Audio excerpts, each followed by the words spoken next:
ದೇಶಾದ್ಯಂತ ಮೂರನೇ ಹಂತದಲ್ಲಿ ನಮ್ಮ ರಾಜ್ಯದಲ್ಲಿ ಎರಡನೇ ಹಂತದಲ್ಲಿ ಭರ್ಜರಿಯಾಗಿ ಮತದಾನ ನಡೀತಾ ಇದೆ. ಹಾಗಾದ್ರೆ ರಾಜ್ಯದಲ್ಲಿ ಎರಡನೇ ಹಂತದಲ್ಲಿ ಬಿರುಸಿನ ಮತದಾನ ನಡೀತಾ ಇದೆ. ಮಧ್ಯಾಹ್ನ 1 ಗಂಟೆ ತನಕ ಶೇಕಡವಾರು ಯಾವ್ಯಾವ ಲೋಕಸಭಾ ಕ್ಷೇತ್ರಗಳಲ್ಲಿ ಎಷ್ಟೆಷ್ಟು ವೋಟಿಂಗ್ ಪರ್ಸೆಂಟೇಜ್ ವೈಸ್ ನಾವು ನೋಡ್ತಾ ಹೋಗೋದಾದ್ರೆ ಮಧ್ಯಾಹ್ನ 1 ಗಂಟೆ ತನಕ ಸಿಕ್ಕಿರುವಂತ ಅಪ್ಡೇಟ್ ಪ್ರಕಾರ ಶೇಕಡ 37ರಷ್ಟು ವೋಟಿಂಗ್ ಆಗಿದೆ. ಬಿಸಿಲಿಗೂ ಕೂಡ ಜಗ್ಗದೆ ವೋಟ್ ಮಾಡ್ತಾ ಇದ್ದಾರೆ ಉತ್ತರ ಕರ್ನಾಟಕದ ಮಂದಿ ಅನ್ನೋ ಮಾಹಿತಿ ಲಭ್ಯವಾಗಿದೆ. ಇದರಲ್ಲೇ ಗೊತ್ತಾಗ್ತಾ ಇದೆ ಎರಡನೇ ಹಂತದಲ್ಲಿ ಬಿರುಸಿನ ಮತದಾನ ನಮ್ಮ ರಾಜ್ಯದಲ್ಲಿ ಆಗ್ತಾ ಇದೆ ಅನ್ನೋದು. ಕರಾವಳಿ ಮಲೆನಾಡು ಭಾಗದಲ್ಲಿ ಭರ್ಜರಿಯಾಗಿ ಮತದಾನ ನಡೀತಾ ಇದೆ. ಶಿವಮೊಗ್ಗ, ಉತ್ತರ ಕನ್ನಡ, ಬಳ್ಳಾರಿಯಲ್ಲಿ ಶೇಕಡ 42ರಷ್ಟು ವೋಟಿಂಗ್ ಆಗಿದೆ. ಈ ಬಾರಿ ದಾಖಲೆ ಮತದಾನವಾಗುವಂತ ಸಾಧ್ಯತೆ ಇದೆ ಅನ್ನೋದು ಸದ್ಯಕ್ಕೆ ಗೊತ್ತಾಗ್ತಿರುವಂತ ಮಾಹಿತಿ. ಇವಾಗ ನಾವು ನಿಮಗೆ ಕೊಡ್ತಾ ಇರೋದು 1 ಗಂಟೆಯಲ್ಲಿ ಸಿಕ್ಕಂತ ಶೇಕಡವಾರು ನಮ್ಮ ರಾಜ್ಯದಲ್ಲಿ ಎರಡನೇ ಹಂತದಲ್ಲಿ 14 ಲೋಕಸಭಾ ಕ್ಷೇತ್ರಗಳಿಗೆ ಇವತ್ತು ಮತದಾನ ಬಿರುಸಿನಿಂದ ಸಾಗ್ತಾ ಇದೆ. 1 ಗಂಟೆ ತನಕ ಸಿಕ್ಕಿರುವಂತ ಶೇಕಡವಾರು ಮತದಾನವನ್ನ ಗಮನಿಸಿದಾಗ ಕರಾವಳಿ ಹಾಗೇನೆ ಮಲೆನಾಡು ಭಾಗದಲ್ಲಿ ಭರ್ಜರಿಯಾಗಿ ಮತದಾನ ಆಗ್ತಾ ಇದೆ. ಶಿವಮೊಗ್ಗ, ಉತ್ತರ ಕನ್ನಡ ಹಾಗೇನೆ ಬಳ್ಳಾರಿಯಲ್ಲಿ 1 ಗಂಟೆ ಟೈಮ್ ನಲ್ಲಿ ಶೇಕಡ 42ರಷ್ಟು ವೋಟಿಂಗ್ ಆಗಿದೆ. ಸೊ ಈ ಮುಖಾಂತರ ಗೊತ್ತಾಗ್ತಾ ಇರೋದು ಇನ್ನೇನು ಕೆಲವೇ ಗಂಟೆಗಳು ಬಾಕಿ ಇದೆ ಮತದಾನ ಪ್ರಕ್ರಿಯೆ ಕಂಪ್ಲೀಟ್ ಆಗೋದಕ್ಕೆ. ಬಹುಶಃ ಈ ಬಾರಿ ದಾಖಲೆ ಪ್ರಮಾಣದಲ್ಲಿ ಮತದಾನ ಆಗುವಂತ ಸಾಧ್ಯತೆ ಇದೆ. ಆ ಬಗ್ಗೆ ನಿರೀಕ್ಷೆಗಳು ಕೂಡ ಇದೆ. ಮೊದಲನೇ ಹಂತದಲ್ಲಿ ನಮ್ಮ ರಾಜ್ಯದಲ್ಲಿ 18ನೇ ತಾರೀಕು ನಡೆದಂತ ಮತದಾನ ಪ್ರಕ್ರಿಯೆಯಲ್ಲಿ ಓವರಾಲ್ 68% ಅಷ್ಟು ಮತದಾನ ಆಗಿತ್ತು. ಬಟ್ ಎರಡನೇ ಹಂತದಲ್ಲಿ ಬಹುಶಃ ಮಧ್ಯಾಹ್ನದ ತನಕನೇ ನಮಗೆ ಗೊತ್ತಾಗ್ತಿರೋ ಮಾಹಿತಿ ಶಿವಮೊಗ್ಗ, ಉತ್ತರ ಕನ್ನಡ ಹಾಗೇನೆ ಬಳ್ಳಾರಿಯಲ್ಲಿ ಶೇಕಡ 42ರಷ್ಟು ವೋಟಿಂಗ್ ಆಗಿದೆ. ಬಹುಶಃ 6 ಗಂಟೆ ಒಳಗೆ ದಾಖಲೆ ಪ್ರಮಾಣದಲ್ಲಿ ಮತದಾನವಾಗುವಂತ ಎಲ್ಲ ನಿರೀಕ್ಷೆಗಳು ಕೂಡ ಸದ್ಯಕ್ಕೆ ಇದೆ. ಸೊ ಉತ್ತರ ಕರ್ನಾಟಕ ಭಾಗದಲ್ಲಿ ಬಿಸಿಲಿಗೂ ಜಗ್ಗದೆ ಜನ ಬಂದು ಮತದಾನ ಪ್ರಕ್ರಿಯೆಯಲ್ಲಿ ಪಾಲ್ಗೊಳ್ಳೋ ಮುಖಾಂತರವಾಗಿ ತಮ್ಮ ಹಕ್ಕನ್ನ ಚಲಾವಣೆ ಮಾಡ್ತಾ ಇದ್ದಾರೆ, ತಮ್ಮ ಕರ್ತವ್ಯವನ್ನ ಮೆರಿತಾ ಇದ್ದಾರೆ. ಇನ್ನು ದೇಶಾದ್ಯಂತ ಒಟ್ಟು ಇವತ್ತು 3ನೇ ಹಂತದಲ್ಲಿ ಮತದಾನ ಪ್ರಕ್ರಿಯೆ ನಡೀತಾ ಇರೋದು. 117 ಲೋಕಸಭಾ ಕ್ಷೇತ್ರಗಳಿಗೆ ಮತದಾನ ಆಗ್ತಾ ಇದೆ. ಘಟಾನುಘಟಿ ನಾಯಕರು ವೋಟಿಂಗ್ ನಲ್ಲಿ ಪಾಲ್ಗೊಳ್ತಾ ಇದ್ದಾರೆ.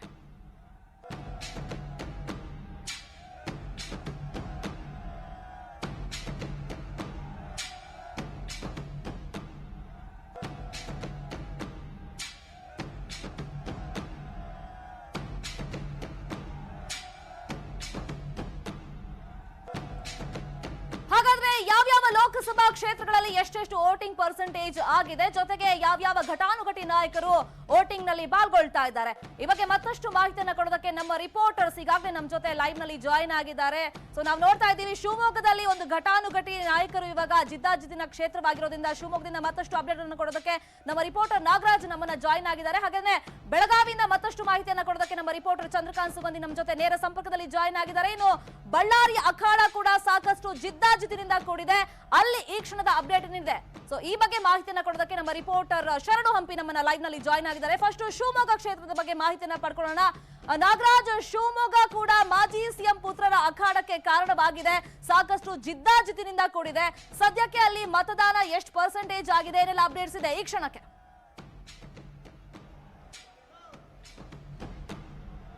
ಏನು ಶಮಿತಾ ಶೆಟ್ಟಿ, ಬೆಳಗ್ಗೆಯಿಂದನೇ ಏನು ಮತದಾರರು ಬಿರುಸಿನಿಂದ ಒಂದು ಮತದಾನ ಪ್ರಕ್ರಿಯೆಯಲ್ಲಿ ತೊಡಗಿದ್ದಾರೆ ಅಂತ ಹೇಳಬಹುದು. ಮಲೆನಾಡು ಜಿಲ್ಲೆಯಲ್ಲಿ ಬೆಳಗ್ಗಿನಿಂದಲೇ ಏನು ಮತದಾರರು ಮತಗಟ್ಟೆಗೆ ಆಗಮಿಸಿ ಮತದಾನವನ್ನು ಮಾಡ್ತಾ ಇದ್ದಾರೆ. ಈಗಾಗಲೇ ನಾವು ನೋಡಬಹುದು ಮಧ್ಯಾಹ್ನ 1 ಗಂಟೆವರೆಗೆ ಅಲ್ಲೇ ಶೇಕಡ 42ರಷ್ಟು ಮತದಾನ ಆಗಿರುವಂಥದ್ದು. ಈಗಲೂ ಸಹ ಏನು ಸಣ್ಣ ಮಟ್ಟಿನ ಪ್ರಮಾಣದಲ್ಲಿ ಏನು ಶಿಕಾರಿಪುರ ಮತ್ತು ಶಿಳಕೊಪ್ಪ ಭಾಗದಲ್ಲಿ ಮಳೆ ಬರ್ತಿದೆ, ಆ ಮಳೆಯನ್ನು ಲೆಕ್ಕಿಸದೆ ಸಹ ಏನು ಜನರು ಏನು ಮತದಾನ ಮಾಡುವಂಥ ಒಂದು ಪ್ರಕ್ರಿಯೆಯಲ್ಲಿ ತೊಡಗಿದ್ದಾರೆ. ಯಡಿಯೂರಪ್ಪನವರು ಮತ್ತು ರಾಘವೇಂದ್ರ ಅವರು ಏನಿದ್ದಾರೆ ಈಗಾಗಲೇ ಅವರು ಶಿವಮೊಗ್ಗ ಶಿಕಾರಿಪುರದಲ್ಲಿ ಏನು ಮತಗಟ್ಟೆಯಲ್ಲಿ ಅವರಿಗೆ ಮತದಾನವನ್ನು ಮಾಡಿದ್ದಾರೆ. ಜೊತೆಗೆ ಏನು ಮೈತ್ರಿ ಪಕ್ಷದ ಅಭ್ಯರ್ಥಿಯಾಗುವಂಥ ಮಧು ಬಂಗಾರಪ್ಪನವರು ಏನು ಕುಬಟೂರು ಮತಗಟ್ಟೆಯಲ್ಲಿ ಅವರು ಒಂದು ಮತದಾನವನ್ನು ಮಾಡಿದ್ದಾರೆ. ಘಟಾನುಘಟಿ ನಾಯಕರುಗಳು ಕ್ಷೇತ್ರವಾಗಿರುವುದರಿಂದ ಈ ಹಿನ್ನೆಲೆಯಲ್ಲಿ ಇಲ್ಲಿ ಸಾಕಷ್ಟು ಪ್ರಚಾರ ಸಹ ನಡೆದಿದ್ರು. ಮತ್ತೆ ಜಿಲ್ಲಾಧಿಕಾರಿಗಳು ಸಹ ಏನು ಮತದಾನವನ್ನು ಹೆಚ್ಚಿಸುವ ನಿಟ್ಟಿನಲ್ಲಿ ಸಾಕಷ್ಟು ಕಾರ್ಯಕ್ರಮಗಳನ್ನು ಹಮ್ಮಿಕೊಂಡಿದ್ರು. ಈ ಎಲ್ಲ ನಿಟ್ಟಿನಲ್ಲಿ ಏನು ಮತದಾನ ಪ್ರಮಾಣದಲ್ಲಿ ಸ್ವಲ್ಪ ಹೆಚ್ಚಾಗಿ ನಡೀತಾ ಇದೆ ಅಂತಲೇ ಹೇಳ್ಬೋದು ಶರ್ಮಿತಾ. ಫೈನ್. ಇನ್ನೊಂದು ಕಡೆ ನಮ್ಮ ರಿಪೋರ್ಟರ್ ಲೋಹಿತ್ ಕೂಡ ನಮ್ಮನ್ನ ಜಾಯಿನ್ ಆಗಿದ್ದಾರೆ. ಜೊತೆ ಹುಬ್ಬಳ್ಳಿಯಿಂದ ಪರಶುರಾಮ್ ತಹಶೀಲ್ದಾರ್ ಕೂಡ ನಮ್ಮನ್ನ ಜಾಯಿನ್ ಆಗಿದ್ದಾರೆ. ಸೊ ಬೆಳಗಾವಿಯಲ್ಲಿ ಬಹುಶಃ ಸಾಕಷ್ಟು ಜಿದ್ದಾಜಿದ್ದಿನ ಅಖಾಡ ಒಂದು ಕಡೆ ಆದ್ರೆ, ಇನ್ನೊಂದು ಕಡೆ ಇವತ್ತು ರಮೇಶ್ ಜಾರಕಿಹೊಳಿ ಅವರು ಕೊಟ್ಟಂತ ಸ್ಟೇಟ್ಮೆಂಟ್ ಸಾಕಷ್ಟು ಕುತೂಹಲಕ್ಕೆ ಎಡೆ ಮಾಡಿಕೊಡ್ತಿದೆ. ಸೊ ಬೆಳಗಾವಿಯಲ್ಲಿ ಇವತ್ತಿನ ಚಿತ್ರಣ ಯಾವ ರೀತಿಯಾಗಿ ಗಮನಿಸ್ತಾ ಇದ್ದಾರೆ ಈ ಬಗ್ಗೆ ಮಾಹಿತಿಯನ್ನು ಕೊಡೋದಕ್ಕೆ ನಮ್ಮ ರಿಪೋರ್ಟರ್ ಚಂದ್ರಕಾಂತ್ ನಮ್ಮನ್ನ ಆಲ್ರೆಡಿ ಜಾಯ್ನ್ ಆಗಿದ್ದಾರೆ. ಚಂದ್ರಕಾಂತ್ ಸುಗಂಧಿ, ಒಂದ್ ಕಡೆ ಬೆಳಗಾವಿಯಲ್ಲಿ ಮತದಾನ ಎಷ್ಟು ಕಾವನ್ನ ಪಡ್ಕೊಳ್ತಾ ಇದೆಯೋ, ಎಟ್ ದ ಸೇಮ್ ಟೈಮ್ ಇನ್ನೊಂದು ಕಡೆ ರಮೇಶ್ ಜಾರಕಿಹೊಳಿ ಅವರು ಕೊಟ್ಟಂತ ಒಂದು ಸ್ಟೇಟ್ಮೆಂಟ್ ಇವತ್ತು ರಾಜ್ಯಾದ್ಯಂತ ಸಾಕಷ್ಟು ಸಂಚಲನ ಸೃಷ್ಟಿ ಮಾಡಿದೆ. ಹಾಗಾದ್ರೆ ಈ ಸ್ಟೇಟ್ಮೆಂಟ್ ನ ಬೆಳವಣಿಗೆಗಳು ಏನಾಗ್ತಿದೆ, ಈ ಕ್ಷಣದ ಅಪ್ಡೇಟ್ ಜೊತೆಗೆ ಮತದಾನದ ಅಪ್ಡೇಟ್, ಚಂದ್ರಕಾಂತ್ ಸುಗಂಧಿ. ಶರ್ಮಿತಾ, ಏನಂದ್ರೆ ಬೆಳಗಾವಿ ಜಿಲ್ಲೆಯಲ್ಲಿ ಬೆಳಗ್ಗೆಯಿಂದಲೂ ಕೂಡ ಮತದಾನ ಪ್ರಕ್ರಿಯೆ ನಡೀತಾ ಇದ್ದು ಬೆಳಗ್ಗೆ 9 ಗಂಟೆ ಅಷ್ಟೊತ್ತಿಗೆ 8% ಮತದಾನ ಆಗಿತ್ತು. ಈಗ ಮಧ್ಯಾಹ್ನ 1 ಗಂಟೆ ಅಷ್ಟೊತ್ತಿಗೆ 35% ಮತದಾನ ಆಗಿದೆ. ಇನ್ನು ಮಧ್ಯಾಹ್ನ 1 ರಿಂದ 3 ಗಂಟೆವರೆಗೆ ಬಿಸಿಲು ಹೆಚ್ಚಿರೋದ್ರಿಂದ ಮತದಾರರು ಹೊರಗಡೆ ಬರಲ್ಲ. ಮತ್ತೆ ಸಂಜೆ ಈ ಒಂದು ಮತದಾನ ಪ್ರಕ್ರಿಯೆ ಚುರುಕುಗೊಳ್ಳುವ ಎಲ್ಲಾ ಸಾಧ್ಯತೆಗಳು. ಅದೇ ರೀತಿ ಮತ್ತೊಂದು ಕಡೆ ಜಿಲ್ಲಾ ರಾಜಕಾರಣದಲ್ಲಿ ಇವತ್ತು ಸಂಚಲನ ಮೂಡಿಸಿದ್ದಾರೆ ರಮೇಶ್ ಜಾರಕಿಹೊಳಿ ನಾನು ರಾಜೀನಾಮೆ ಕೊಡ್ತೇನೆ ಅಂತ ಹೇಳಿ ಮತ್ತೊಮ್ಮೆ ಹೇಳುವ ಮೂಲಕ ಇವತ್ತು ರಾಜ್ಯಾದ್ಯಂತ ಸುದ್ದಿಯಾಗಿದ್ದಾರೆ. ಅದೇ ರೀತಿ ಇನ್ನು ಚುನಾವಣೆ ಮುಗಿದ ಬಳಿಕವೇ ಆಪರೇಷನ್ ಕಮಲ ಆರಂಭ ಆಗುತ್ತೆ ಅಂತ ಹೇಳ್ತು. ಇದಕ್ಕೂ ಕೂಡ ಈಗ ರೆಕ್ಕೆ ಪುಕ್ಕ ಬಂದಿರತಕ್ಕಂಥದ್ದು. ಇನ್ನು ರಮೇಶ್ ಜಾರಕಿಹೊಳಿ ಹೇಳಿಕೆಗೆ ಈಗಾಗಲೇ ಸತೀಶ್ ಜಾರಕಿಹೊಳಿ ಕೂಡ ಅವ್ರನ್ನ ಹೇಳಿಕೆಯನ್ನು ಕೊಟ್ಟಿದ್ದಾರೆ. ಅವರು ರಮೇಶ್ ಜಾರಕಿಹೊಳಿಗೆ ಟಾಂಗ್ ಅನ್ನು ಕೊಡುವ ಕೆಲಸವನ್ನ ಮಾಡಿದ್ದಾರೆ. ಇದು ಬೆಳಗಾವಿ ಜಿಲ್ಲೆಯಲ್ಲಿ ಸಾಕಷ್ಟು ರಾಜಕೀಯ ಸಂಚಲನಕ್ಕೆ ಕಾರಣವಾಗಿದೆ ಶರ್ಮಿತಾ. ಅದೇ ರೀತಿ ಬೆಳಗಾವಿ ಜಿಲ್ಲೆಯ ಗೋಕಾಕ್ ತಾಲೂಕಿನ ಅಂಕಲಿಗಿ ಜಡ್ಪಿಯಲ್ಲಿ ಇವತ್ತು ಬೆಳಗ್ಗೆಯಿಂದಲೂ ಕೂಡ ಸತೀಶ್ ಜಾರಕಿಹೊಳಿ ಓಡಾಡಿ ತಮ್ಮ ಮತದಾರನ ತಮ್ಮ ಸೆಳೆಯುವ ಪ್ರಯತ್ನವನ್ನು ಮಾಡ್ತಾ ಇದ್ದಾರೆ. ಒಟ್ಟಾರೆ ಈ ಒಂದು ಅಂಕಲಿಗಿ ಕ್ಷೇತ್ರದಲ್ಲಿ ಏನಂದ್ರೆ ರಮೇಶ್ ಜಾರಕಿಹೊಳಿ ಕೈ ಮೇಲಿತ್ತು ಕಳೆದ ವಿಧಾನಸಭಾ ಚುನಾವಣೆಯಲ್ಲಿ. ಈ ಬಾರಿ ಏನಂದ್ರೆ ಈ ಒಂದು ಇಲ್ಲಿ ಹೆಚ್ಚು ಕಾಂಗ್ರೆಸ್ಗೆ ಲೀಡ್ ಕೊಡಿಸಬೇಕು ಅಂತ ಹೇಳಿ ಸತೀಶ್ ಜಾರಕಿಹೊಳಿ ಬೆಳಗ್ಗೆಯಿಂದಲೂ ಕೂಡ ಅಂಕಲಿಗಿ ಕ್ಷೇತ್ರದಲ್ಲಿ ಓಡಾಡ್ತಿದ್ದಾರೆ. ಜೊತೆಗೆ ಗೋಕಾಕ್ ಕ್ಷೇತ್ರದಲ್ಲೂ ಕೂಡ ಇವತ್ತು ಸಂಚಾರ ಮಾಡಿ ಏನು ಕಾಂಗ್ರೆಸ್ ಅಭ್ಯರ್ಥಿ ವಿ ಎಸ್ ಸಾಧುನ್ ಅವರಿಗೆ ಲೀಡ್ ಕೊಡಿಸಬೇಕು ಅಂತ ಹೇಳಿ ಓಡಾಟ ನಡೆಸಿರ್ತಕ್ಕಂಥದ್ದು. ಒಟ್ಟಾರೆ ಇನ್ನು ಈವರೆಗೂ ಕೂಡ 35% ಮತದಾನ ಬೆಳಗಾವಿ ಜಿಲ್ಲೆಯಲ್ಲಿ ಆಗಿದೆ. ಇನ್ನು ಸಂಜೆವರೆಗೂ ಕೂಡ ಟೈಮ್ ಇದ್ದು ಅನೇಕರು ಬಿಸಿಲು ಕಡಿಮೆ ಆದ ನಂತರ ಮತದಾನ ಪ್ರಕ್ರಿಯೆ ಮತ್ತಷ್ಟು ಹೆಚ್ಚಾಗಲಿದೆ ಅಂತ ಹೇಳಿ ಹೇಳಲಾಗ್ತಿದೆ Sharmita. Okay, be online Sugandhi, B online. ಬೆಳಗಾವಿಯಲ್ಲಿ ರಮೇಶ್ ಜಾರಕಿಹೊಳಿ ಅವರು ಕೊಟ್ಟಂತ ಸ್ಟೇಟ್ಮೆಂಟ್ ಚಿಕ್ಕೋಡಿ ಮೇಲೂ ಪ್ರಭಾವ ಬೀರುತ್ತೆ ಅಂತ ರಾಜಕೀಯವಾಗಿ ವಿಶ್ಲೇಷಣೆ ಮಾಡಲಾಗ್ತಾ ಇದೆ. ನಮ್ಮ ರಿಪೋರ್ಟರ್ ಲೋಹಿತ್ ನಮ್ಮನ್ನ ನೇರವಾಗಿ ಜಾಯಿನ್ ಆಗಿದ್ದಾರೆ. ಲೋಹಿತ್, ಒಂದ್ ಕಡೆ ಮತದಾನದ ಪರ್ಸೆಂಟೇಜ್ ಎಷ್ಟಾಗಿದೆ, ಬಿಸಿಲ ನಡುವೆನೂ ಕೂಡ ದಾಖಲೆ ಪ್ರಮಾಣದಲ್ಲಿ ಜನ ಬರ್ತಾ ಇದ್ದಾರೆ, ಮತದಾನವನ್ನ ಮಾಡ್ತಾ ಇದ್ದಾರೆ. At the same time Chikkodi ಮೇಲೆ ರಮೇಶ್ ಅವರ ಸ್ಟೇಟ್ಮೆಂಟ್ ಎಷ್ಟು ಪ್ರಭಾವ ಬೀರಬಹುದು?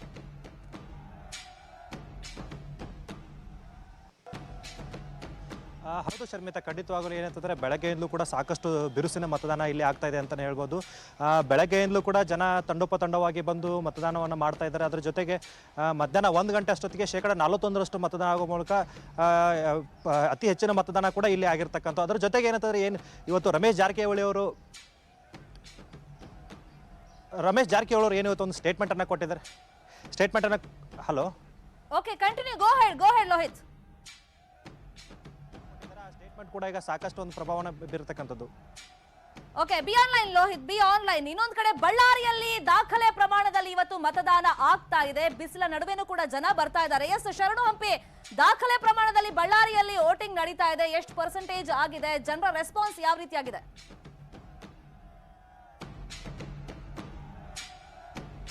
ಶರ್ಮಿತಾ, ಬೆಳಗ್ಗೆಯಿಂದನೂ ಕೂಡ ಜನರು ಉತ್ಸಾಹದಿಂದನೇ ಮತದಾನ ಮಾಡ್ತಾ ಇದ್ದಾರೆ. 6:00ವರೆಗೆ ಮತಗಟ್ಟೆಗಳಿಗೆ ಆಗಮಿಸಿ ಸರತಿ ಸಾಲಿನಲ್ಲಿ ನಿಂತ್ಕೊಂಡು ತಮ್ಮ ಹಕ್ಕನ್ನ ಚಲಾವಣೆ ಮಾಡಲಿಕ್ಕೆ ಬಳ್ಳಾರಿಯ ಜನತೆ ಮುಂದಾಗಿದ್ದಾರೆ. ಅದರಲ್ಲೂ ಕೂಡ ಗ್ರಾಮೀಣ ಭಾಗದಲ್ಲಿ ಅತಿ ಹೆಚ್ಚು ಜನರು ಬೆಳಗ್ಗೆನೆ ಮತದಾನ ಮಾಡಿದ್ದಾರೆ. ಈ ಕಾರಣಕ್ಕಾಗಿ 1 ಗಂಟೆಗೆ 40.56% ಅಂದ್ರೆ 41% ಮತದಾನ ಆಗಿದೆ.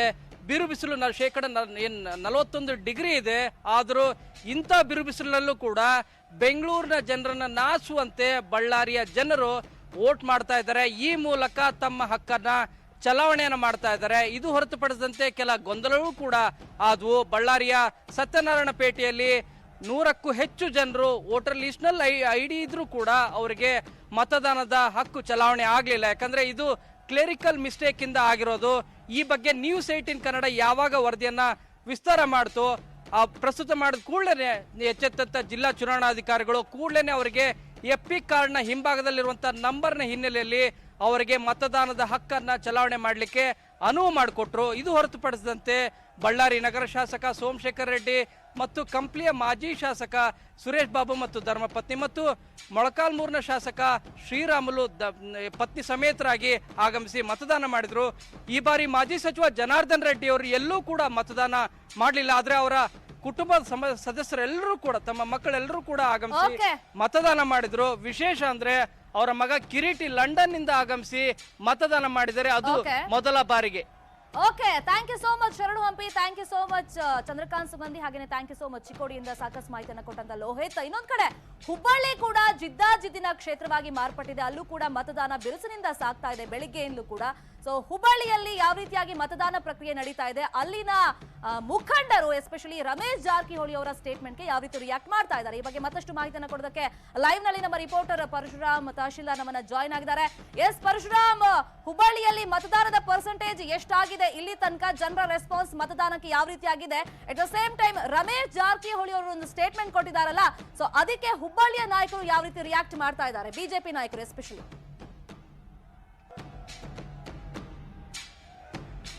ನಿಜ ಶರ್ಮಿತಾ, ಈಗಾಗಲೇ ಧಾರವಾಡ ಲೋಕಸಭಾ ಕ್ಷೇತ್ರದಲ್ಲಿ ಸುಮಾರು 40ಕ್ಕೂ ಅಧಿಕ ಶೇಕಡ 40ಕ್ಕೂ ಅಧಿಕ ಮತದಾನವಾಗಿದೆ.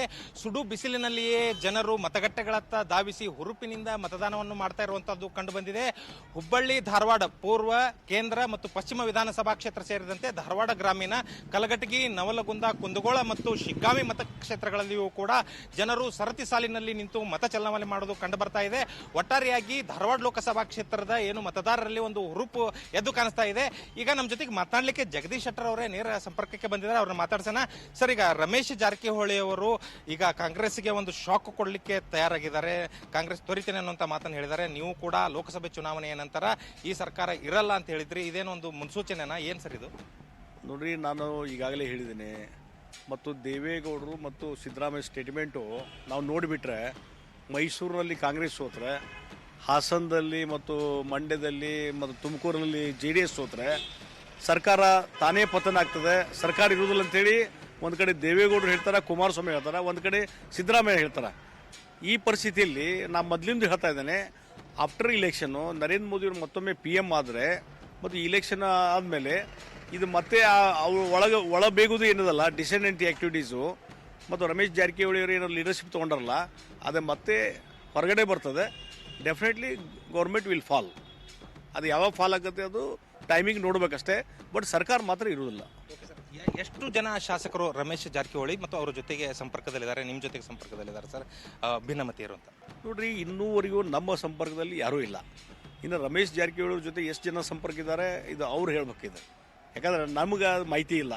ನಾವು ಅವ್ರ ಜೊತೆ ಯಾವುದೇ ನೇರವಾದಂಥ ಸಂಪರ್ಕ ಇಲ್ಲ. ಅವರು ಕಾಂಗ್ರೆಸ್ ಪಾರ್ಟಿ ಬಿಟ್ಟು ಬಂದ ಮೇಲೆ, ರಾಜೀನಾಮೆ ಕೊಟ್ಟ ಮೇಲೆ ಆವಾಗ ನಾವು ಅದ್ರ ಬಗ್ಗೆ ಪರಿಶೀಲನೆ ಮಾಡೋದು, ವಿಚಾರ ಮಾಡೋದು ನಾವು ಮಾಡ್ತೀವಿ. ಒಟ್ಟು ಈ ಸರ್ಕಾರ ಈಗ ಬೀಳಲಿಕ್ಕೆ ಪತನದ ಆರಂಭವಾಗಿದೆ ಏನು, ಹೇಗೆ ಸರ್ ಅಂತ? It is beginning of end. ಅಂದರೆ ಇದು ಅಂತ್ಯದ ಪ್ರಾರಂಭ ಆಗಿದೆ. ಸರ್ಕಾರ ಪತನದ ಅಂತ್ಯ, ಅದರ ಪ್ರಾರಂಭ ಈಗ ಚಾಲೂ ಆಗಿದೆ. Any time it may collapse. ಸರ್ಕಾರದ ಪತನದ ಆರಂಭವಾಗಿದೆ, ಯಾವುದೇ ಕ್ಷಣದಲ್ಲಿಯೂ ಕೂಡ ರಾಜ್ಯ ಸರ್ಕಾರ ಪತನ ಆಗ್ತದೆ ಅನ್ನುವಂಥ ಮಾತನ್ನ ಜಗದೀಶ್ ಶೆಟ್ಟರ್ ಅವರು ಹೇಳ್ತಾ ಇರುವಂತದ್ದು. Sharmita, okay, thank you so much Parashuram tahsildar ತಮ್ಮೆಲ್ಲ ಇನ್ಫಾರ್ಮೇಶನ್ಗೆ. ಒಟ್ಟಲ್ಲಿ ಈಗ ಒಂದ್ ಕಡೆ ಮತದಾನ ಬಿರುಸಿನಿಂದ ಸಾಗ್ತಾ ಇದ್ರೆ, ಇನ್ನೊಂದು ಕಡೆ ಬಿಜೆಪಿ ನಾಯಕರು ಕೂಡ ರಮೇಶ್ ಜಾರಕಿಹೊಳಿ ಅವರ ಸ್ಟೇಟ್ಮೆಂಟ್ಗೆ ದನಿಗೂಡಿಸ್ತಾ ಇದ್ದಾರೆ, ಅದಕ್ಕೆ ಪೂರಕ ಅನ್ನುವಂತೆ ಕೆಲವೊಂದು ಸ್ಟೇಟ್ಮೆಂಟ್ ಗಳನ್ನ ಕೊಡ್ತಾ ಇದ್ದಾರೆ. ಇನ್ನೊಂದು ಕಡೆ ದೇಶಾದ್ಯಂತ 117 ಕ್ಷೇತ್ರಗಳಲ್ಲಿ ಮತದಾನದ ಪ್ರಕ್ರಿಯೆ ಬಿರುಸಿನಿಂದ ಸಾಗ್ತಾ ಇದೆ. ರಾಜ್ಯದಲ್ಲಿ ದಾಖಲೆ ಪ್ರಮಾಣದಲ್ಲಿ ಬಹುಶಃ 2ನೇ ಹಂತದಲ್ಲಿ ವೋಟಿಂಗ್ ಆಗುವಂತ ಚಾನ್ಸಸ್ ಇದೆ. ಮಧ್ಯಾಹ್ನ 1 ಗಂಟೆ ತನಕ ಸಿಕ್ಕಿರುವಂತ ಅಪ್ಡೇಟ್ ಪ್ರಕಾರ ಶೇಕಡ 37ರಷ್ಟು ಮತದಾನ ಆಗಿದೆ, ಭರ್ಜರಿ ಮತದಾನ ಆಗಿದೆ. ಬಾಗಲಕೋಟೆಯಲ್ಲಿ ನಾವು ನೋಡ್ತಾ ಇದ್ದೀವಿ, ವೀಣಾ ಕಾಶ್ಯಪ್ಪನವರು ವೋಟಿಂಗ್ ಮಾಡಿದ ಮೇಲೆ ತಮ್ಮ ಹಕ್ಕನ್ನ ಚಲಾಯಿಸೋದನ್ನ ತೋರಿಸಿದ್ದಾರೆ. ಇನ್ನೊಂದು ಕಡೆ ಬಿಜೆಪಿ ಅಭ್ಯರ್ಥಿ ಗದ್ದಿಗೌಡರವರು ಕೂಡ ಮತ್ತೊಮ್ಮೆ ಪ್ರಯತ್ನವನ್ನ ಪಡ್ತಾ ಇದ್ದಾರೆ, 3ನೇ ಬಾರಿಗೆ ಒಂದು ಗೆಲುವಿನ ನಿರೀಕ್ಷೆಯಲ್ಲಿ ಇದ್ದಾರೆ, ಅವರು ಕೂಡ ಮತದಾನವನ್ನ ಮಾಡಿದ್ದಾರೆ.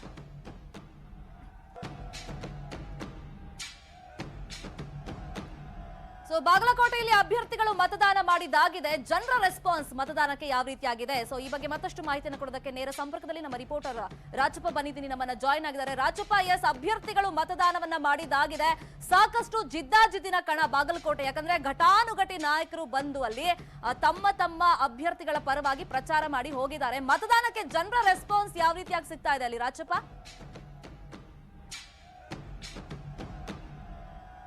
ಖಂಡಿತ ಶರ್ಮತ, ಏನಂದ್ರೆ ಬಾಗಲಕೋಟೆ ಏನು ಲೋಕಸಭಾ ಚುನಾವಣೆಯಲ್ಲಿ ಈ ಬಾರಿ ದಾಖಲೆಯ ಮತದಾನ ಅಂತ ಸಾಗಿದೆ ಅಂತ ಹೇಳ್ಬೋದಾಗಿದೆ. ಯಾಕಂದ್ರೆ ಬೆಳಗ್ಗೆ 7 ಗಂಟೆಯಿಂದ 1 ಗಂಟೆವರೆಗೆ ಈಗ ಶೇಕಡಾ 38ರಷ್ಟು ಮತದಾನ ಆಗಿರುವಂತದ್ದು. ಏನಂದ್ರೆ ಕಳೆದ ಬಾರಿ ಶೇಕಡಾ 68ರಷ್ಟು ಮತದಾನ ಆಗಿತ್ತು. ಈ ಬಾರಿ ಏನು ಸುಮಾರು 75 ತನಕ ಹೋಗುವಂತ ನಿರೀಕ್ಷೆ ಕೂಡ ಇದೆ. ಈಗಾಗಲೇ ಬಾಗಲಕೋಟೆ ಲೋಕಸಭಾ ಕ್ಷೇತ್ರ ಅಂದ್ರೆ ಇದು ಜಿದ್ದಾಜಿದ್ದಿನ ಕಣವಾಗಿದೆ. ಯಾಕಂದ್ರೆ ಕಳೆದ 3 ಬಾರಿ ಗೆದ್ದಿರತಕ್ಕಂಥ ಪಿಸಿ ಗದ್ದಿಗೌಡರ ವಿರುದ್ಧ ಲಿಂಗಾಯತ ಪಂಚಮಸಾಲಿ ಸಮುದಾಯಕ್ಕೆ ಸೇರಿರ್ತಕ್ಕಂಥ ವೀಣಾ ಕಾಶ್ಯಪ್ನವರು ಪ್ರಬಲ ಪೈಪೋಟಿ ಹೊಡೆದ್ರಿಂದ ಈ ಕ್ಷೇತ್ರಕ್ಕೆ ಸಾಕಷ್ಟು ಕುತೂಹಲ ಇದೆ. ಯಾಕಂದ್ರೆ ಇಲ್ಲಿ ಮಾಜಿ ಸಿಎಂ ಸಿದ್ದರಾಮಯ್ಯ ಅವರು ಬಾದಾಮಿ ಕ್ಷೇತ್ರ ಶಾಸಕ ಆಗಿರೋದ್ರಿಂದ, ಜೊತೆಗೆ ಏನು ಈ ಬಾಗಲಕೋಟೆಗೆ ನರೇಂದ್ರ ಮೋದಿ ಅವರು ಕೂಡ ಒಂದು ರ್ಯಾಲಿ ಮಾಡೋದ್ರಿಂದ ಸಾಕಷ್ಟು ಇಲ್ಲಿಯ ಒಂದು ಏನು ಚುನಾವಣೆ ಕಾವು ಏರಿದೆ ಅಂತ ಹೇಳ್ಬೋದು. ಅದೇ ತರನಾಗಿ ಈಗ ಮತದಾನಕ್ಕೂ ಕೂಡ ಸಾಕಷ್ಟು ಚುರುಕುಗೊಂಡಿದೆ ಅಂತ ಹೇಳ್ಬೋದು. ಇಲ್ಲಿ ಪ್ರಮುಖವಾಗಿ ಬಾಗಲಕೋಟೆ ಲೋಕಸಭಾ ಕ್ಷೇತ್ರದಲ್ಲಿ ಮಹಿಳೆಯರೇ ಶೇಕಡಾ 50ರಷ್ಟು ಇರೋದ್ರಿಂದ ಈಗ ಹೆಚ್ಚಿನ ಉತ್ಸಾಹ ತೋರಿ ಮಹಿಳೆಯರು ಮತದಾನ ಕೇಂದ್ರಗಳಿಗೆ ಬಂದು ಮತದಾನ ಮಾಡ್ತಾ ಇರುವಂತದ್ದು. ಈಗಾಗಲೇ ಏನು 38ರಷ್ಟು ಏನು ಮತದಾನ ಆಗಿದೆ. ಉರು ಬಿಸಿಲಿದ್ರು ಕೂಡ ಅದನ್ನು ಲೆಕ್ಕಿಸದೆ ಮತದಾನ ಕೇಂದ್ರಗಳಿಗೆ ಬಂದು ಮಹಿಳೆಯರಾಗಿರ್ಬೋದು, ಪುರುಷರಾಗಿರ್ಬೋದು ತಮ್ಮ ಹಕ್ಕನ್ನು ಚಲಾಯಿಸ್ತಾ ಇದ್ದಾರೆ. ಒಟ್ಟಿನಲ್ಲಿ ಬಾಗಲಕೋಟೆ ಲೋಕಸಭಾ ಕ್ಷೇತ್ರ ಈ ಬಾರಿ ಜಿದ್ದಾಜಿದ್ದ ಕಣವಾಗಿದೆ. ಕಳೆದ ಏನು 15 ಲೋಕಸಭಾ ಚುನಾವಣೆಗಳನ್ನು ಹೋಲಿಕೆ ಮಾಡಿ ನೋಡಿದ್ರೆ ಇದು ಸುಮಾರು 2004ರವರೆಗೆ ಇದು ಕಾಂಗ್ರೆಸ್ಸಿನ ಭದ್ರಕೋಟೆ ಆಗಿತ್ತು. ಆದರೆ 2004ರಿಂದ ಏನು ಪಿಸಿ ಗದ್ದಿಗೌಡರು ಸತತ 3 ಬಾರಿ ಗೆಲ್ಲುವ ಮೂಲಕ ಇದು ಬಿಜೆಪಿ ಭದ್ರಕೋಟೆ ಆಗಿದೆ. ಈಗ ಸಿದ್ದರಾಮಯ್ಯ ಅವರ ಬಾಗಲಕೋಟೆ ಏನು ಬಾದಾಮಿ ಶಾಸಕ ಆಗಿದೆ, ಇದು ಬಿಜೆಪಿ ಭದ್ರಕೋಟೆಯನ್ನ ಛಿದ್ರ ಮಾಡ್ತಾರ ಅನ್ನುವಂಥದ್ದು ಕೂಡ ಪ್ರಶ್ನೆ ಕಾಡ್ತಾ ಇದೆ. ಈಗ ಏನು ಪ್ರಮುಖವಾಗಿ ಅತಿ ಹೆಚ್ಚು ದಾಖಲೆ ಮತದಾನ ಆಯ್ತಂದ್ರೆ ಇದು ಬಿಜೆಪಿಗೆ ಪ್ಲಸ್ ಆಗುವ ಸಾಧ್ಯತೆ ಇದೆ. ಯಾಕಂದ್ರೆ ಈಗ ಬಾಗಲಕೋಟೆ ಲೋಕಸಭಾ ಕ್ಷೇತ್ರದಲ್ಲಿ ಸುಮಾರು 18ರಿಂದ 19 ಅಂದ್ರೆ ಯಂಗ್ ವೋಟರ್ಸ್ ಸುಮಾರು 39,000 ಇದೆ. ಹೀಗಾಗಿ ಇದು ಹೆಚ್ಚಿನ ದಾಖಲೆ ಮತದಾನ ಆದ್ರೆ ಬಿಜೆಪಿಗೆ ಪ್ಲಸ್ ಆಗುವ ಸಾಧ್ಯತೆ. ಜೊತೆಗೆ ಮಹಿಳೆಯರು ಹೆಚ್ಚಿನ ಮತದಾನ ಮಾಡಿದರೆ ಏನು ವೀಣಾ ಕಾಶ್ಯಪ್ ಮಹಿಳಾ ಅಭ್ಯರ್ಥಿ ಇದೇ ಮೊದಲ ಬಾರಿಗೆ ಸ್ಪರ್ಧೆ ಹೊಡೆದರೆ ಅವರಿಗೆ ಪ್ಲಸ್ ಆಗುತ್ತಾ ಅನ್ನುವಂಥದ್ದು ಕೂಡ ಇಲ್ಲಿ ಪ್ರಶ್ನೆ ಕಾಡ್ತಿದೆ. ಪ್ರಮುಖವಾಗಿ ಬಾಗಲಕೋಟೆ ಲೋಕಸಭಾ ಚುನಾವಣೆಯಲ್ಲಿ ಈಗ ಮತದಾರರು ಮತಗಟ್ಟೆಗೆ ಬಂದು ಸಾಲುಗಟ್ಟಿ ನಿಂತು ತಮ್ಮ ಹಕ್ಕನ್ನು ಚಲಾಯಿಸ್ತಾ ಇರುವಂತದ್ದು. Sharmita, okay, be online Rajappa, ಇದು ಬಾಗಲಕೋಟೆಯ ಚಿತ್ರಣ ಆದ್ರೆ ಇನ್ನೊಂದು ಕಡೆ ದಾವಣಗೆರೆ ಲೋಕಸಭಾ ಕ್ಷೇತ್ರಗಳಲ್ಲೂ ಕೂಡ ಬಿರುಸಿನಿಂದ ಮತದಾನ ಸಾಗ್ತಾ ಇದೆ. ಅಲ್ಲೂ ಕೂಡ ಅಭ್ಯರ್ಥಿಗಳು ಘಟಾನುಘಟಿಗಳು. ಒಂದು ಕಡೆ ಕಾಂಗ್ರೆಸ್ಗೆ ಅಭ್ಯರ್ಥಿಯನ್ನ ಹಾಕೋದಕ್ಕೆ ಸಾಕಷ್ಟು ತಲೆನೋವು ಆಗಿತ್ತು. ಸೊ ದಾವಣಗೆರೆಯಲ್ಲಿ ಸದ್ಯಕ್ಕೆ ಅಪ್ಡೇಟ್ ಏನಿದೆ ಈ ಬಗ್ಗೆ ಮತ್ತಷ್ಟು ಮಾಹಿತಿಯನ್ನು ಕೊಡೋದಕ್ಕೆ ನಮ್ಮ ರಿಪೋರ್ಟರ್ HMP ಕುಮಾರ್ ನಮ್ಮನ್ನ ಲೈವ್ ನಲ್ಲಿ ಜಾಯ್ನ್ ಆಗಿದ್ದಾರೆ. HMP ಕುಮಾರ್, ದಾವಣಗೆರೆಯಲ್ಲಿ ಮತದಾನಕ್ಕೆ ರೆಸ್ಪಾನ್ಸ್ ಯಾವ ರೀತಿಯಾಗಿ ವ್ಯಕ್ತವಾಗ್ತಾ ಇದೆ? ಯಾಕಂದ್ರೆ ಕಾಂಗ್ರೆಸ್ಗೆ ಅಭ್ಯರ್ಥಿಯನ್ನ ಹಾಕೋದಕ್ಕೆ ದೊಡ್ಡ ತಲೆನೋವಾಗಿತ್ತು. ಅಲ್ಟಿಮೇಟ್ಲಿ ಮಂಜಪ್ಪ ಅವರನ್ನ ಘೋಷಣೆ ಮಾಡಿದಾಗಿದೆ. ಸೊ ಫೈಟ್ ಯಾವ ರೀತಿ ನಡೀತಾ ಇದೆ, ಜೊತೆಗೆ ಮತದಾನದಲ್ಲಿ ಜನರ ಉತ್ಸಾಹ ಯಾವ ರೀತಿ ಕಂಡು ಬರ್ತಾ ಇದೆ ದಾವಣಗೆರೆಯಲ್ಲಿ? ಹೌದು ಶರ್ಮಿತಾ, ಏನು ಮುಂಜಾನೆ 7 ಗಂಟೆಯಿಂದ ದಾವಣಗೆರೆಯಲ್ಲಿ ಮತದಾನ ಪ್ರಾರಂಭ ಆಗಿದೆ. ಈಗ ಮಧ್ಯಾಹ್ನ 1 ಗಂಟೆಯವರೆಗೆ ಶೇಕಡಾ 38% ಮತದಾನ ಆಗಿದೆ. ದಾವಣಗೆರೆಯ ಅಭ್ಯರ್ಥಿ ಮೈತ್ರಿ ಅಭ್ಯರ್ಥಿ ಅಂತ ಮಂಜಪ್ಪ ಹೊನ್ನಾಳಿಯಲ್ಲಿ ಮತ ಚಲಾಯಿಸಿದರೆ, ಸಿದ್ದೇಶ್ವರ ಪ್ರಪ್ರಥಮವಾಗಿ 7 ಗಂಟೆಗೆ ನಗರದ ಮಾಗನೂರು ಬಸಪ್ಪ ಶಾಲೆಯಲ್ಲಿ ಮತ ಚಲಾಯಿಸಿದ್ರು. ಇನ್ನು ಮಧ್ಯಾಹ್ನ ಈಗ 2 ಗಂಟೆ ನಂತರ 40% ವೋಟಿಂಗ್ ಆಗಿದೆ. ದಾವಣಗೆರೆ ಘಟಾನುಘಟಿಗಳು ಶಾನೂರು ಶ್ರೀರಂಗಪ್ಪ, SS ಮಲ್ಲಿಕಾರ್ಜುನ್ ಸೇರಿದಂತೆ ಎಲ್ಲರೂ ಮತದಾನ ಮಾಡಿದ್ದಾರೆ. ಈ ಮತದಾನ ನಂತರ ಏನು ಈಗ ಮುಂಜಾನೆ ಕೊಂಚ ಸ್ಲೋ ಇತ್ತು. ಈಗ 4 ಗಂಟೆ ನಂತರ ಮತ್ತೆ ಮತದಾನ ಬಿರುಸುವ ಚಾನ್ಸಸ್ ಜಾಸ್ತಿ ಇದೆ. ಇನ್ನು ಏನು ದಾವಣಗೆರೆಯಲ್ಲಿ ಹಲವಾರು ಕಿಡಿಗೇಡಿಗಳು ಏನು ತಮ್ಮ ಮತಯಂತ್ರ ಏನು ಮತ ಹಾಕಿದ್ನ ವಿಡಿಯೋ ಮತ್ತು ಫೋಟೋಗಳನ್ನ ಹಾಕಿ ಸಾಮಾಜಿಕ ಜಾಲತಾಣದಲ್ಲೆಲ್ಲ ಹಾಕ್ತಾ ಇದ್ದಾರೆ. ಏನು ಮೊಬೈಲ್ ನಿಷೇಧ ಇದ್ರೂ ಕೂಡ ಮತಗಟ್ಟೆ ಒಳಗಡೆ ಮೊಬೈಲ್ ಅನ್ನು ತೆಗೆದುಕೊಂಡೋಗಿ ಫೋಟೋ ತೆಗೆದು ವಿಡಿಯೋ ತೆಗೆದು ಎಲ್ಲ ಮಾಡ್ತಾ ಇದ್ದಾರೆ. ಇನ್ನು ಜನರ ರೆಸ್ಪಾನ್ಸ್ ಏನಂದ್ರೆ, ಈಗ ಕಾಂಗ್ರೆಸ್ ಅಭ್ಯರ್ಥಿ ಲೇಟ್ ಆಗಿ ಬಂದಿದ್ದ ಕಾರಣಕ್ಕೆ ಕೊಂಚ ಗೊಂದಲ ಆಗಿತ್ತು. ಇನ್ನು ಬಿಜೆಪಿ ಅಭ್ಯರ್ಥಿ ಕೂಡ ನಾವು ಗೆಲ್ತೀವಿ ಅಂತ ಹೇಳ್ತಾ ಇದ್ದಾರೆ, ಇವರು ಕೂಡ ಗೆಲ್ತೀವಿ ಅಂತ ಹೇಳಿ ಓಡಾಡ್ತಾ ಇದ್ದಾರೆ. ಕೊನೆ ಕ್ಷಣದಲ್ಲಿ ಯಾರಿಗೆ ಜಯ ಒಲಿತೆ ಅಂತ ಹೇಳಿ ಕಾದು ನೋಡ್ಬೇಕಾಗಿದೆ Sharmita. Okay, thank you so much HMP Kumar. ಹಾಗೆ thank you so much Rajappa ತಮ್ಮೆಲ್ಲ ಇನ್ಫಾರ್ಮೇಶನ್ಗೆ. ಇದು ರಾಜ್ಯದಲ್ಲಿ ನಡೀತಾ ಇರುವಂತಹ 14 ಲೋಕಸಭಾ ಕ್ಷೇತ್ರಗಳಲ್ಲಿ ಮತದಾನದ